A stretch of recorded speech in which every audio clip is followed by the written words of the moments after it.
I was paid a healthy bounty for Ringo and Curly Bill, and realized there was real money to be made. That's why I went after Henry Plummer.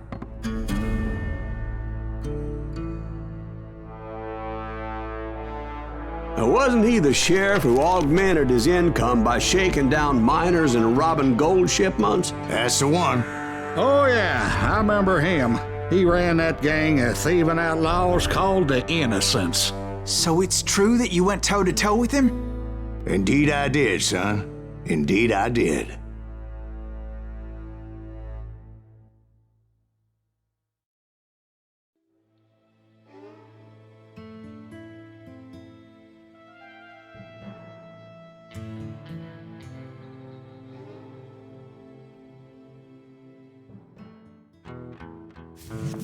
I knew I needed resources if I was going to track down Roscoe Bob Bryant, and hunting Plummer looked like a good way to get rich quick.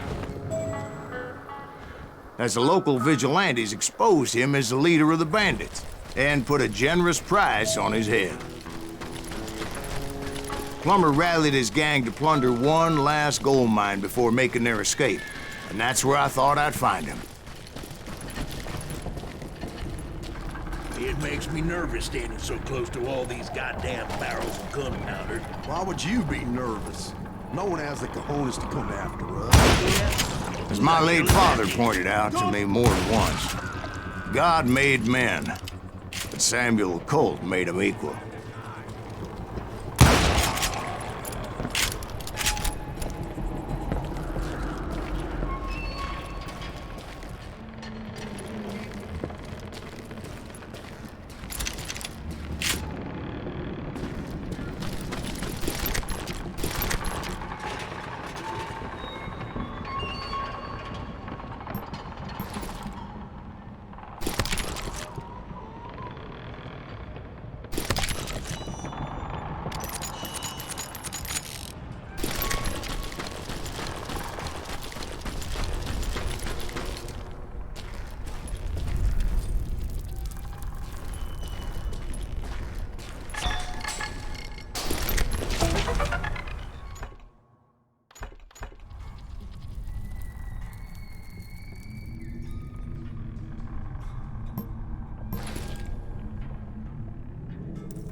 I knew that dynamite wasn't mine, so I decided the polite thing would be to return it.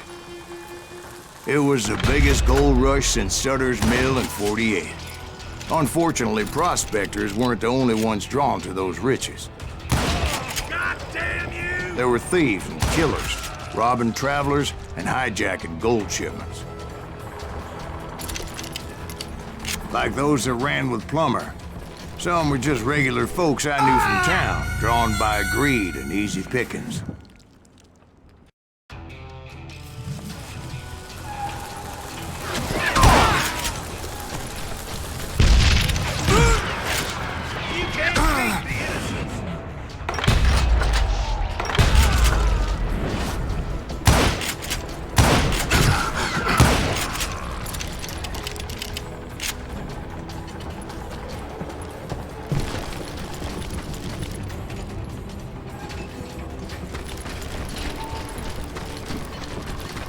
Charlie Crow, blacksmith. James, who worked in the stable. Sam and Jeremiah Barber, the butcher's sons. Ordinary citizens who lived a double life. Of course, the rest were veterans of the Civil War. Stone-cold killers trained on the bloody fields of Shiloh and Antietam. Plummer had a lot of men on his payroll. A hell of a lot. That son of a bitch pretended to protect the public with one hand while stealing them blind with the other. He set up a defensive perimeter which I had no idea how to break. Dangerous, desperate individuals. I was outnumbered and in way over my head, but I was too damn stubborn and stupid to realize it. They must have thought I was touched. Or had some kind of death wish, seeing as there were barrels of gunpowder everywhere. Watch out for the goddamn gunpowder! One stray bullet, one stray spark, and I'd be blown to hell and gone. Did I have any second thoughts about what I was doing? No.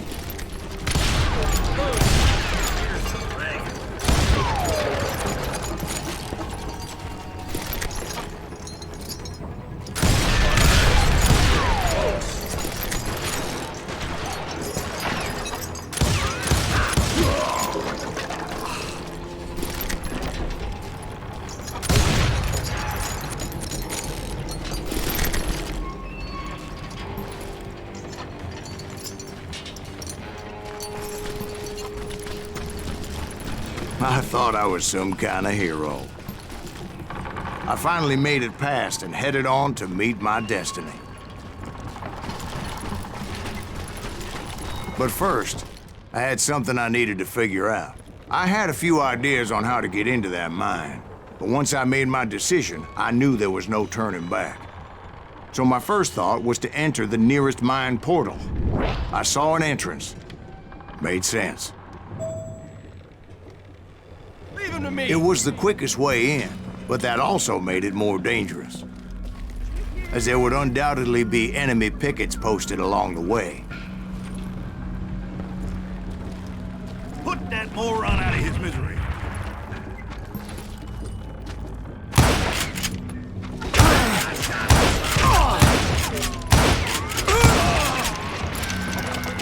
This is our goal now.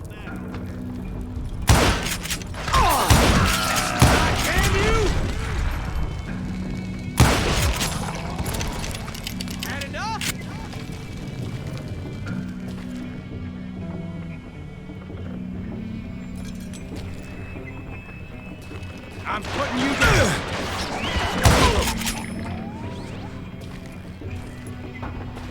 Besides, once you enter a mine like that, it's easy to get all turned around.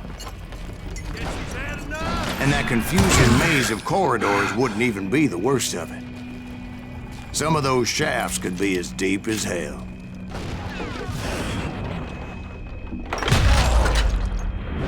Jesus Christ! Show yourself!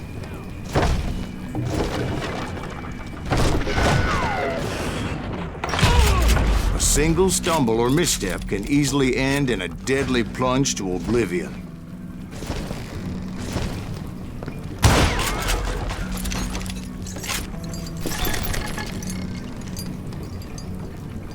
I'm here! I do not deserve to die like this!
quick reflexes often make up for a lack of common sense. Luckily, I was never one to be easily bushwhacked.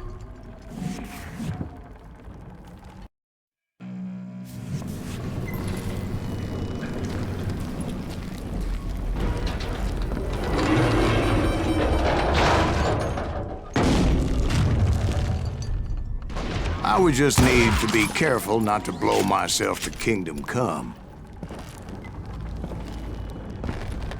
Get him! With all that gunpowder and dynamite everywhere, a body has to know what he's shooting at. All it takes is one tiny spark, and boom. There he is! You must be about out of here. As a boy, I always loved the 4th of July. Take him! Take him!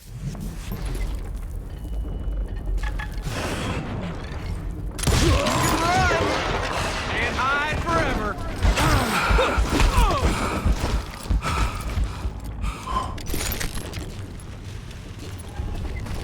One wrong bullet could have turned that mine into a dad-blasted tomb.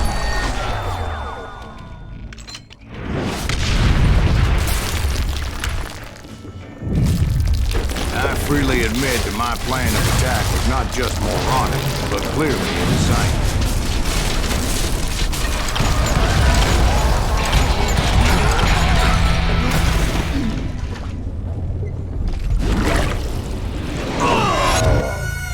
It's a good thing that I abandoned that ridiculous plan before I even tried it. Instead, I spotted a ladder, a way into the mine from the opposite side.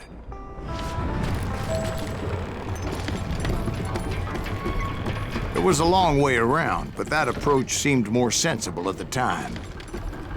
Of course, being I had a problem with heights, that scaffolding scared the bejesus out of me. Climbing down that ladder required some caution, because even though I had a younger man's reflexes, no man can dodge a damn bullet while climbing down a rickety ladder. I needed to make a leap of faith, which ain't easy when you're suspended between heaven and hell.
I was determined not to give up, however.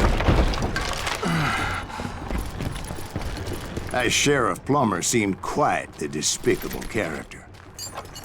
When the vigilantes discovered what the sheriff was up to, people were outraged. Plumber wants that That 10,000 they put on his head would go a long way to helping me find old Bob. And I had made it my mission to settle that score come hell or high water.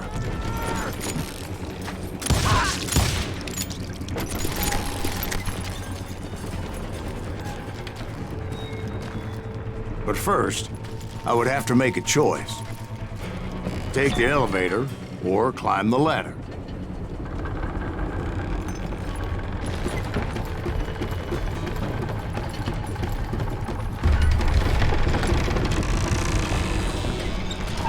I wanted to use the element of surprise. Plus, I figured I could use the exercise. I was warmed up already, so what the hell?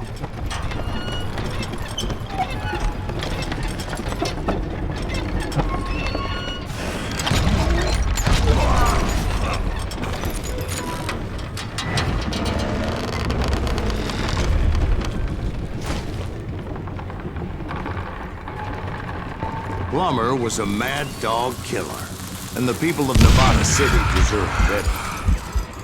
Nevada City? Well, I thought Plumber met his maker in Bannock, Montana. Right, well, he was the sheriff of both places at one time or another, but that's neither here nor there.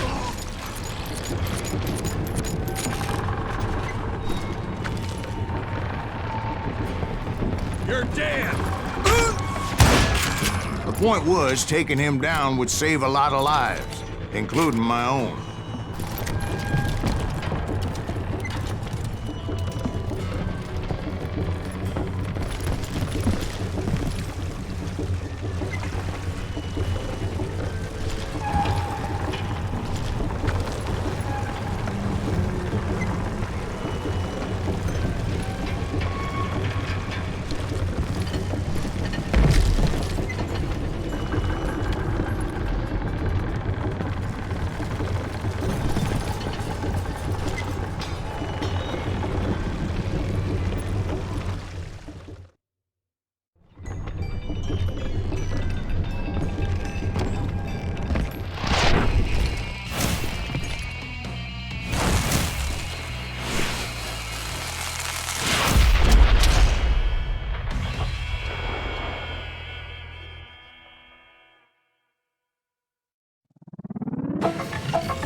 They're gonna bury you! Well, in a million this pieces! day It's just getting worse and worse for you, ain't it?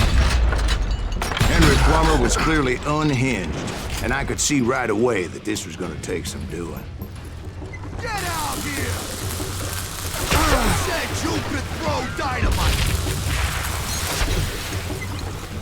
I got a lot more dynamite than you! This cocksucker is smarter than he looks!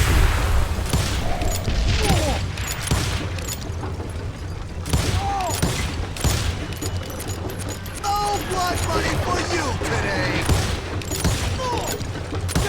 Damn it! I need some help here! Come on, boys! Take this cocksucker out! Come on! Kill him!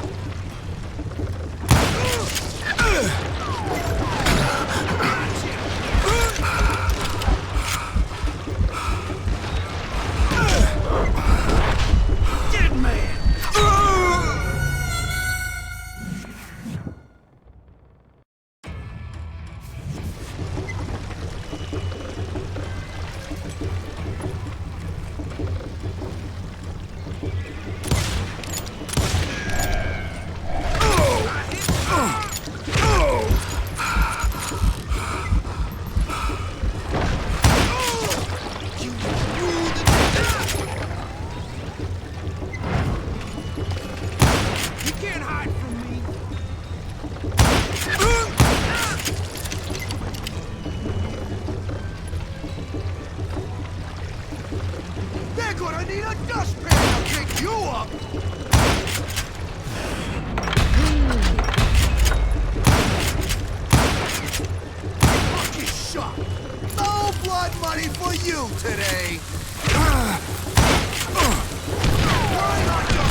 That's how Henry Plummer died.